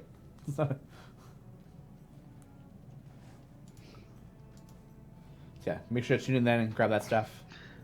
Yeah, you'll get the skin will unlock the champion, so you'll get Jim no matter what. And Jim is great actually. He was one of my first DPSs in the game when I first started playing. So he did really well until I unlocked Zorbu. Zorbu. Yeah, exactly. Yeah. Detective the Mage is Jim decent even naked, meaning no gear. Okay. Yeah, just so you know, Lee. Yeah, even when he doesn't have gear from, he's pretty decent. He's a good champion. Getting him to like turn things into a mimic to set up a Zaka farming is really good. So do you have any guesses as to who this is yet? I think let's see here. Let's go back to the chat really quick. A lot of Avrins. There's a Walnut guess. Yeah, I think mostly just a lot of Avrin. Yeah, and Jim's really good at getting rid of the last survivor that lives through Krull's big plague blowing up. Garwar says, his Wand of Wonder works even naked, and that sounds wrong now that I read it typed out. A little bit. The context is important in that statement, Garwar. I do definitely appreciate you stepping in for me and saying that means without. That means without gear. Yeah. Michael USA asks, savory pancakes, not sweet, right? I think that might have been in context of something else earlier. But not. Oh, that's for Orca Leader, because he'll be eating pancakes next stream, or they will be eating pancakes next stream. D Plays asks, what time do the buffs start? They start at noon Pacific Standard Time, Pacific Daylight Time. That was getting mixed up, or CNE Standard Time. Yeah. So basically, right after the show. Exactly, yeah. So 30 minutes. And as a quick reminder, the buffs so far have been Delina, Stokey, Birdsong, and Zorbu. And then this will be our last one, and then we have a secret one if we have enough time afterwards. I'm pretty sure we will. And also, time gates start. The free time gate happens this weekend as well. So I'm excited. It's probably gonna give me Binwin, because he's the only one I don't have right now. So I'll probably unlock him. For newer players, what is time gate? So time gates are what we have for. It's approaching the way to unlock champions when it's not their event time. Oh, right? cool. So normally you can get six time gate pieces to unlock a time gate to pick any champion, Oh, and then cool. unlock that, and you get 3 adventures to go through, and you get 3 gold chests for them, and all good. So this and then kind of in between event weeks, we have a free time gate weekend, so where you get a choice of instead of the picking somebody, you get a choice of 3, and you pick one of those 3, and then run that one for free for no cost. So it kind of really lends to the fact that like just by playing the game and being around for events, like you can unlock things like really quickly here. So That's awesome. yeah, yeah. Lee meant for the newer guy contracted to cook pancakes. Get a load of the new guy here. Hey. Well, I mean, also, if I have any friends that have come and joined the stream mostly because they know the pancakes and are seeing some awesome game information here, I think that it's also good to know for those people. I may already know all of these things. You don't know. I believe you. I believe you. But that's one thing that's really fun too, is I get to learn about the game. Yeah. There's also so Cedric, thanks for putting that out there. Something there too is that when you're running the adventures, every 100 areas, every time you uniquely get 100 areas, it gives you a silver chest. Oh, cool. Yeah. So you get you get to area 500, you get 5 silver chests, and then you complete all 3 adventures, you get 3 gold chests. So it's a really good way to start like getting a new champion and just like decking them out with gear. So it's really good. What is the highest level someone has done in a time gate? Oh man, I'm not too sure. I'd imagine like some of the kind of the veteran players have probably hit the 700-800s easy. Dave, I did bring that up. Thank you for pointing out the silver chest. Yeah, that's what Sebar was saying earlier. But yeah, like the what was I saying? My brain just like stopped. Oh, the highest level, right? That's the one. I think the fun part is trying to do like a brand new run where you have no favor, so you have no way to earn extra gold and just see how far you can get. I think my highest favor run on a brand new time gate was like I got to like area like it's kind of like mid 500s, I think, which I was like, oh, I did. That was good. That was good for me. So every time you started, so for people who are new, every time you start a time gate, you start with 0 favor, right? So you have to when you play through the things, you earn favor to gain more gold find and to make it easier in the next level runs. Because the third adventure in the time gate is always a variant for that champion from the event, so it'll have special rules. So you generally need to have a lot of favor to help get through those ones, depending on what they are. Zeke says he hit. I just think it's so cool. Sorry, go ahead. Oh, yeah, I'm sorry. I just think it's so cool how many different ways to play exist. Yeah. Like, just choosing the best run. And then just the things like the weekend buffs make it so that you maybe try something out that you wouldn't have normally done. Mm-hmm. Yeah, the best part about, I think the best part of this game is that, like, on the surface, you're like, oh, it's an idle game, and you just let it run. But, like, there's so much more to it than just, like, letting it play. Like, when you see, like, some of the people who are hitting, like, the area 800, 900 by, like, actively moving champions around through the adventure and, like, stacking specific debuffs and doing these, like, crazy combination things, it's like, that's whole next level area stuff that's, like, you don't see that when you first start the game. Right, so adding those extra layers is like it's super complex that they don't see right off the top.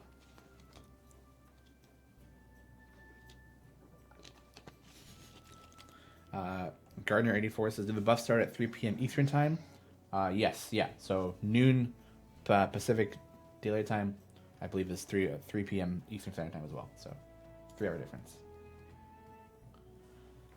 Any final guesses on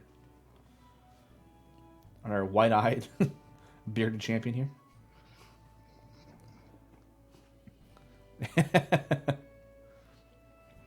No, it's just like eggs.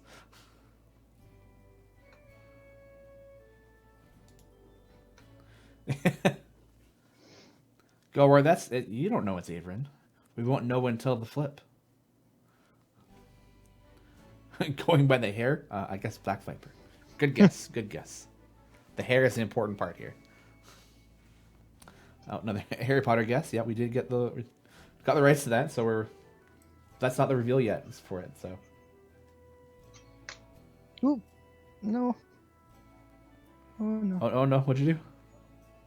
How's the? I bumped my camera. You need to move it down a little bit.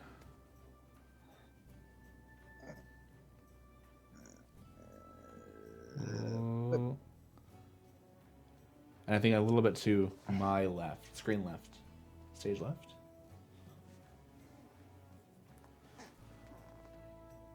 Perfect. Yes. Okay. Yeah. Is that good for everybody? Everybody can give you here? Yeah. I guess it's Gandalf and Waluigi. Yeah. Yes, you guys nailed it. Oh, what are you? And I'm a pancake. Wah.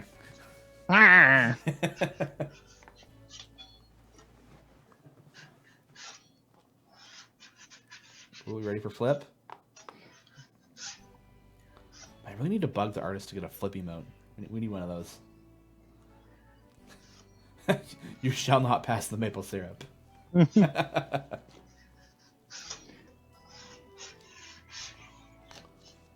Flip. Oh. Whoa, the big spatula. Isn't there two-hander? Well, now that you say something, I'm nervous. No, I think I need this one. Ready for the flip? Let's do it. 3, 2, 1, go. That looks, oh my god, that looks so much different in the back. Oh, the beard and the shading is really good there. Thank you. So yeah, it's Averin. You got it right, Garwar. Good job. Wizalot says, Jeebus you. And Cleese says, that's perfect. Dr. Strangelove says, amazing. Michael USA says, make Lee a god in Idol Champions. I mean, if you start the trend of just bugging, just send Shawn a bunch of tickets that say, yeah. Can you make a breakfast man, sir? Yeah, can you flip Averin back to the back and see if it changes anything? Death One's asking if we can flip it back over. Just like that in the back. Yeah, it just cooks. Yeah. Cooks the back. Elite patron. What are we even doing with ourselves? This guy, Wizlet says, this guy's making pancake masterpieces and I'm contemplating putting on pants. What are we even doing with ourselves? Hey.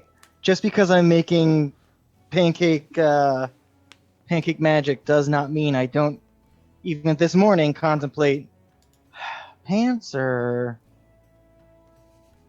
gym shorts. Yeah. Lauren's asking, can we get a picture of both regular Averin and silly egg-faced Averin on the back? We can this into Todd. This egg-faced Averin. Hold on one sec. Yeah.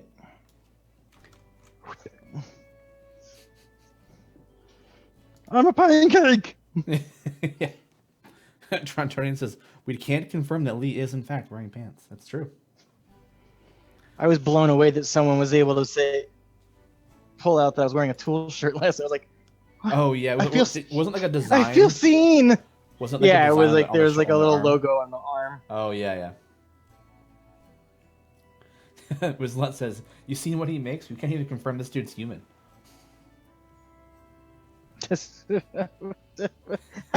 No, that's not. End stream, no. They found out. The Warforged, the pancake flipping Warforged we made is being found out. Finally perfected Warforged technology just to make pancake art. I feel it's brilliant though. How's the camera angle? Cause looks good. I think you probably do it a little bit more to the left, but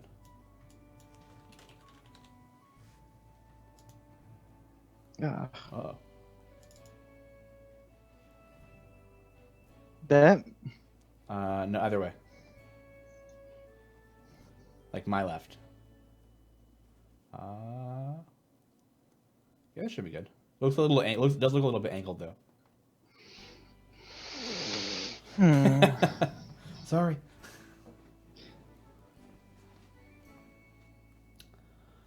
Yeah, so for this week, so that would be all of the buffs. So we have Delina with her Empowered Spell, Stokie getting the 200% gold fine, Birdsong, Song of Battle boost, Averin, we're getting a boost to his mirror images, a whole big boost, and Zorbu gets the Seething Hatred. So this is gonna be really good. Like this will be really easy and really great for going through your time gates this weekend. If that Stokie boost is gonna help you get that favor like really quickly. Zorb will help you push to get even further, and especially with Averin's mirror images, like you're gonna get some really good boosts out of it if it's on the right champions. Oh, and the sweetener for this weekend is a Birdsong feat. It's an 80% boost to Song of Battle. So that's a pretty good feat. That's pretty good actually. That's really good. So I believe so we're buffing Song of Battle this weekend and the feats to boost that even more. So now's a good Birdsong weekend.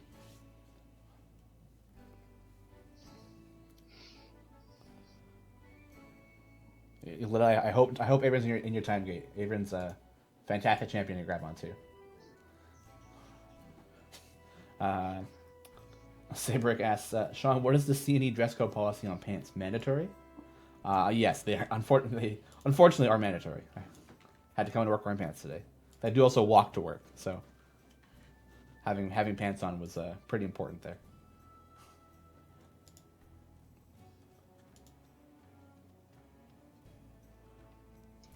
The feed for Birdsong, so that's part of like the weekend chest promo.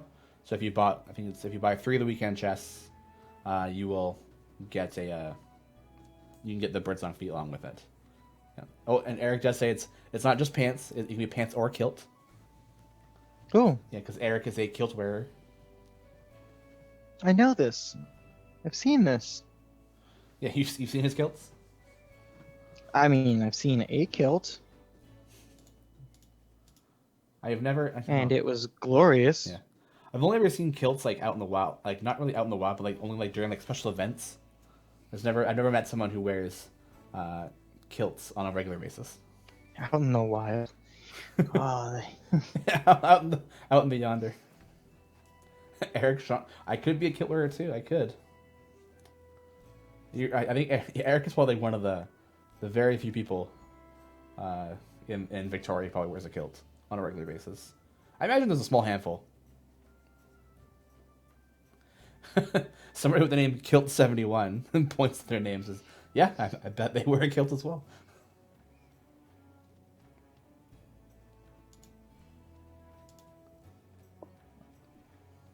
Cool.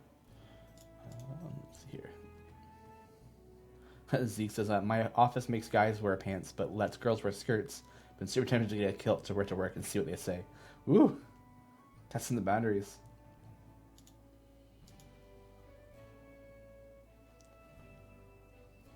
Any guesses on the champion so far?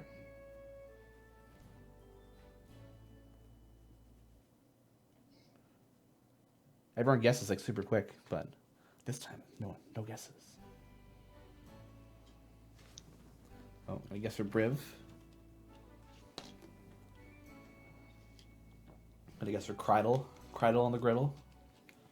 Criddle on the Griddle. No, doesn't work that well. I liked it. Thank you. Well, Supli 215 says, well, one of the elves, so probably one of 500 options.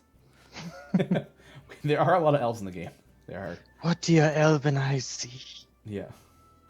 Pancake.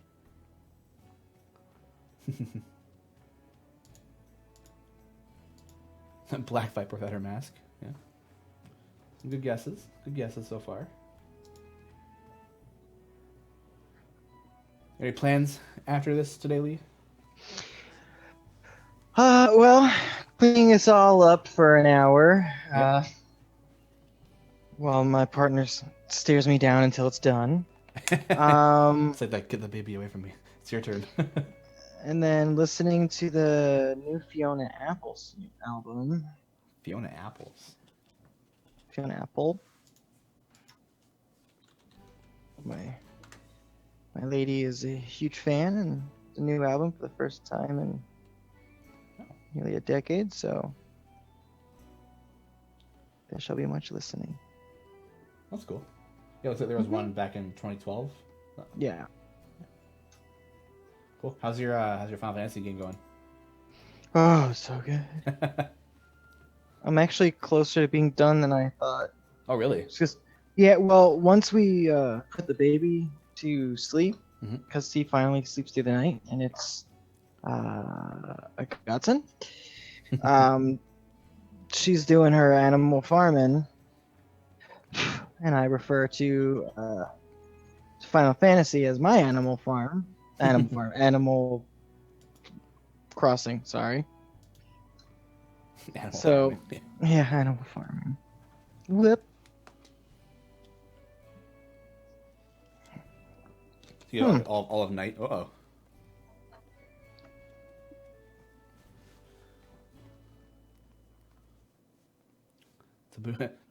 It's a boo-boo. Oh, no.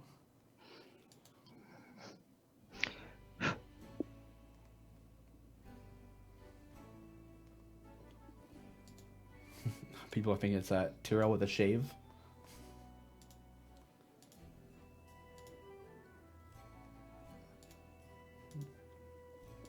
Yeah, I plan on getting Final Fantasy 7 soon. Do it. Yeah, it's I never played the original, so this will be my first actual foray into it. But I have It's very good. Yeah, I want to read a little bit of Mistborn before I start. So that's a good call. Yeah, these are good choices you're making. Yeah, I think it was last week or the week before when we were talking about books we had read and like Mistborn and all that stuff. I came back home and there was a stack of Brandon Sanderson novels on my desk, right in front of my computer. So my girlfriend I pulled them off a shelf, put it in front of me. I was like, read this. So that's the goal. I'm gonna finish my Persona 5 Royal, then I'm gonna read the first book of Mistborn, maybe the second, depending how well I get into it, and then get Final Fantasy 7. You're just living your best life, man. Yeah. Quarantine's doing me well.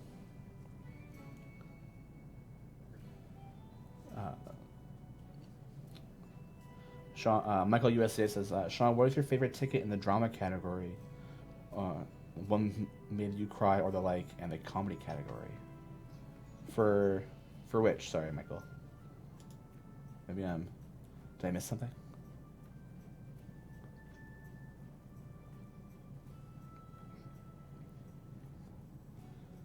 Oh, Todd Kendrick's in the chat. I heard I'm a pancake. You just missed it, Todd. I will. I'll bring it up. All right, 2 seconds.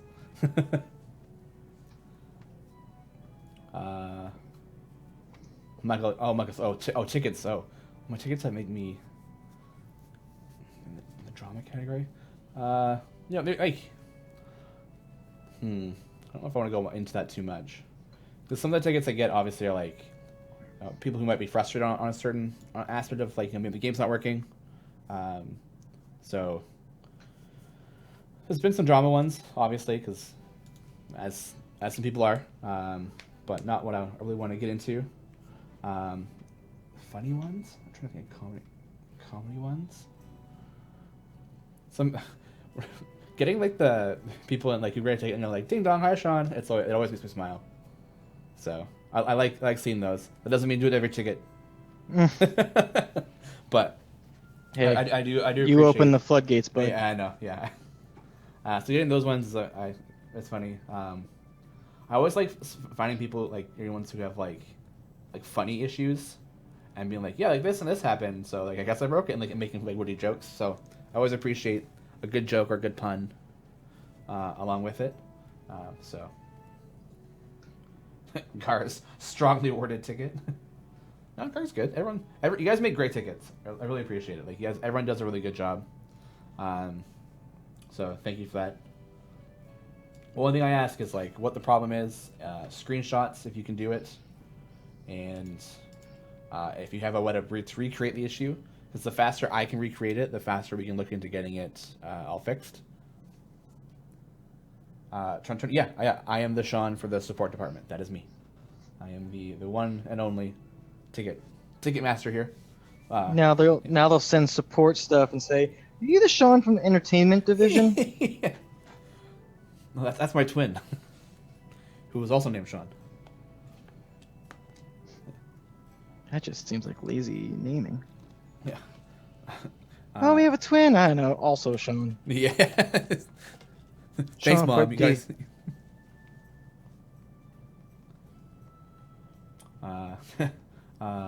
Lee Platypus says, I submitted a ticket because of the name of Jarlaxle Spurs had shiny in the name. I thought it should have been a shiny. Real facepalm moment. It happens. It happens. I've had some people, a couple of things like that. They misread it or something like that, and then I go, oh well, no, it's actually like this, and they go, I'm so sorry for making this ticket. Like, don't ever feel sorry for making a ticket. Obviously you read something, mistaken for something, and I gave correct information. That's totally fine. I'm totally okay with people making something a ticket for clarification purposes. It makes it totally fine. Carwar says, remember, the best ticket is just a screenshot with the words "fix it already" and nothing else. I do get a couple of those tickets, and those ones make it very difficult. That's just a screenshot of something, and it says "fix it," and it's like I don't know what the problem is here. So then I have to backwards recreate it and try and figure out what the issue is, and be like, I don't know. Tontonian, yes, I am in the support department, and realize I am all of that department. I'm the one and only customer support person here. Got hired back in September, so it's only been, what is that, 6 months now? 7 months? Something along those lines. Did you have your formation off with Margaret yet? Not yet. We haven't talked about that yet. It's been a little busy. Yeah. So I'm still playing catch up a little bit. So, but things I think once I'm caught up a little bit, I think things will be a lot better, and we can get things in there. Yes, Todd. Pancakes fix everything. So, with each ticket, I eat a pancake, and then the bug is gone.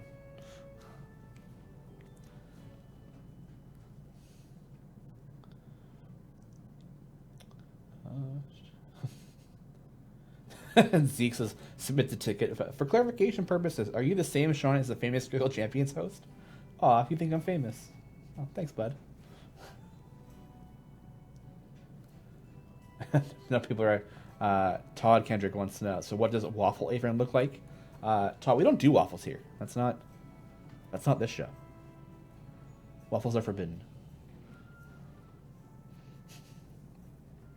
And then he also wants to order a pizza apron.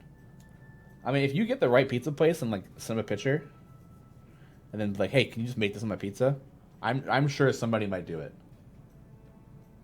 That would be very interesting to see as a pizza apron, or just a pizza champion.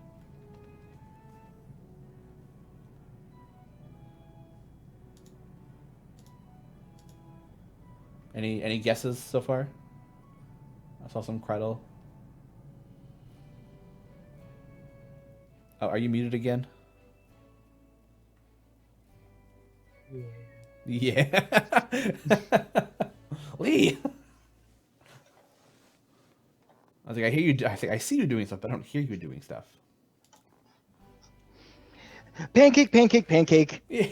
Make. Yeah. That's why I muted, because that's what I was doing. I was just going pancake, make pancake. Making pancakes. I was just so flabbergasted by waffles being brought. Yeah, you're like, I'm about to say some things. I better mute myself. No. Todd's asking, so when do we get the Isle Champions pancake encounter? Oh man, we gotta make. That's a great question. Yeah. Well, we have to make the pack of the griddle first. Right? Yeah. Gotta do that, and then maybe that can tie in with the pancake encounter. I know you're speaking in hypotheticals, but But ooh, that sounds real good. It does sound pretty neat, yeah. Would I just be like an arm? Yeah.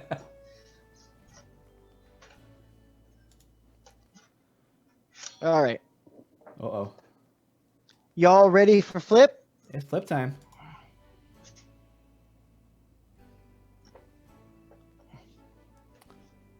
Oh. Good save. Although it looks like a little bit of like splatter on the head there. Oh no. I just made a crepe. I'm sorry. Yeah. Yeah. So this is Griddle. He is the champion coming out this coming Wednesday. Be excited. He's gonna be fun.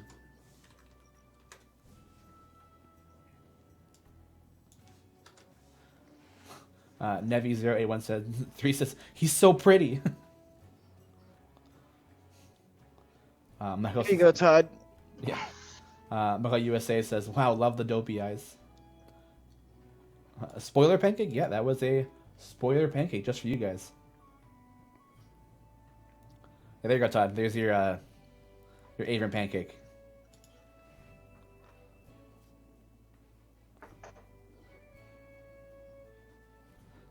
Ta-da! Now. Oh, and the other side. Oh yeah. Oop, hey. It's what Avon looks like on the inside. Todd says, "Make a pact with me now, now." Yeah, the googly eye side is my favorite side. Todd says, "Oh God."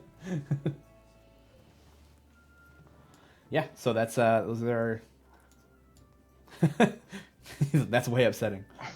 Yeah, so our buff champions for the weekend are Delina, rating that empowered spell buff, Stokey with an extra 200% gold find, Birdsong's Song of Battle boost, Averin getting a mirror image boost, which is going to be chef's kiss, and Zorbu the Seething Hatred boost. Everything's 200%, so it's going to be a good weekend. We're also getting the feat for Birdsong, which is an 80% boost to Song of Battle. So it's gonna be a really good weekend, I think. A lot of good pushing. It's gonna go really well with the time gates this weekend. So this weekend it's gonna be fantastic. Cast pancake image. Pancake. Cast pancake image. Oh. That's good. Now, if you'll excuse me, I have breakfast all stacked up, and I made them huge, so... Oh, that's a lot to eat.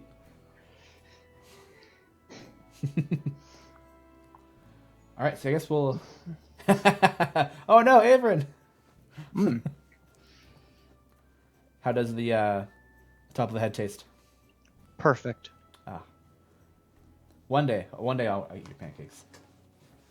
But I think it's time for me to go and get some breakfast. So Don's no.